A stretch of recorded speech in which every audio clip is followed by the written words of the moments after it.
آج ہم ایک ایسے سوال پر بات کر رہے ہیں جو شاید ہر انسان کبھی نہ کبھی ضرور سوچتا ہے۔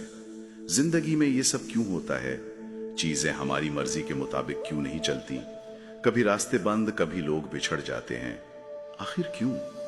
ہمارے پاس جو ذرائع ہیں ان میں کچھ گہری باتیں، کچھ روحانی اقوال اور زندگی کے تجربات شامل ہیں۔ ہم کوشش کریں گے کہ ان کی روشنی میں تقدیر کو سمجھیں۔ جی بالکل، اور یہ جو واقعات ہیں نا زندگی کے، یہ صرف ایسے ہی نہیں ہو جاتے، اتفاق نہیں ہے۔ ماخذ یہی بتاتے ہیں کہ یہ تقدیر ہے، وہ فیصلہ جو بہت پہلے، تخلیق سے بھی پہلے لکھا جا چکا تھا۔ یہاں تک کہ یہ خیال بھی ملتا ہے کہ انسان کی سانسیں تک گنی ہوئی ہیں پہلے سے۔ یہ تو بہت گہری بات ہے۔ قرآن کریم کی آیت بھی ہے وَكَانَ أَمْرُ اللَّهِ قَدَرًا مَقْدُورًا، یعنی اللہ کا حکم تو ایک طے شدہ اندازہ ہے۔ مجھے یہ سوچ کر نا تھوڑی حیرانی ہوتی ہے، ایک طرف ہم ہیں، اپنی کوشش، اپنی پلاننگ، اور دوسری طرف یہ کہ سب لکھا ہوا ہے۔ یہ کیسے ممکن ہے ساتھ ساتھ؟ ہاں، یہ نقطہ بہت اہم ہے اور اکثر لوگ یہی الجھتے ہیں۔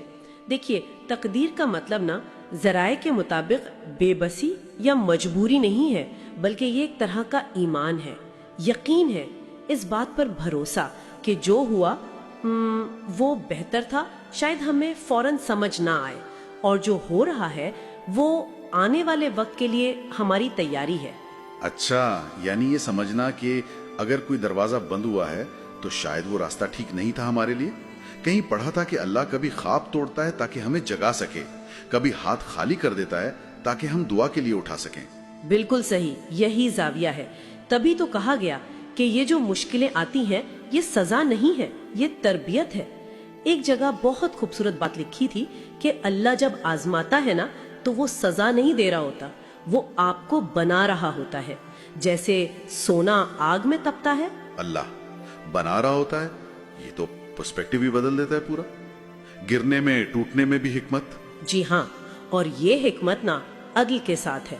تقدیر صرف لکھی نہیں گئی، وہ انصاف کے ساتھ لکھی گئی ہے۔ انصاف کے ساتھ یعنی جو کھو گیا ممکن ہے وہ ہمارے حق میں تھا ہی نہیں، یا اس کا جانا ہی بہتر تھا، اور جو نہیں ملا شاید ہم تیار نہ تھے ابھی، یا کچھ اس سے بھی بڑا، اس سے بھی بہتر ملنا تھا۔ یہ بات تو دل کو لگتی ہے، بہت تسلی ہے۔ جی، ایک بزرگ کا قول ہے، وہ اس ساری بحث کا نچوڑ ہے، سمجھ لیں۔ وہ فرماتے ہیں جو تقدیر پر راضی ہے وہ سکون میں ہے۔ سبحان اللہ، سکون میں؟ ہاں، کیونکہ اسے پتا ہے کہ جس نے یہ سب لکھا ہے وہ اس سے 70 ماؤں سے زیادہ پیار کرتا ہے، وہ غلط کیسے کر سکتا ہے؟ لڑائی تقدیر سے نہیں ہوتی، اصل میں لڑائی اپنے اندر کے شک سے، بے یقینی سے ہوتی ہے۔ جو چلا گیا وہ شاید بوجھ تھا، جو نہیں ملا وہ شاید ایسی ذمہ داری تھی جو ہم اٹھا نہیں سکتے تھے۔ تو پھر اس ساری بات کا مطلب یہ ہوا کہ تقدیر پر یقین رکھنا اصل میں اللہ کی محبت اور اس کی حکمت پر یقین رکھنا ہے۔ بالکل، آپ نے صحیح سمجھا۔ اور جو یہ یقین لے آتا ہے نا وہ ہارتا نہیں ہے، کبھی نہیں۔ اسے یا تو وہ مل جاتا ہے جو وہ چاہتا ہے، یا پھر اسے وہ سمجھ مل جاتی ہے جو اللہ چاہتا ہے۔ واہ! وہ جان جاتا ہے پھر کہ جو اس کا ہے نا وہ اس سے چھن نہیں سکتا، کوئی نہیں چھین سکتا، اور جو اس کا تھا ہی نہیں اسے کوئی کوشش روک نہیں سکتی تھی جانے سے۔ یہ ایک بہت مضبوط ذہنی کیفیت ہے، ناقابل شکست۔ تو آخر میں ہم سب کے لیے سوچنے کی بات شاید یہ ہے کہ جب کبھی زندگی آپ کے خلاف چلتی ہوئی محسوس ہونا تو بس ایک پل رک کر یاد کریں، کائنات کا سب سے بڑا کہانی لکھنے والا وہ آپ کی کہانی لکھ رہا ہے، اور وہ ذات وہ کبھی ادھوری یا بری کہانیاں نہیں لکھتی۔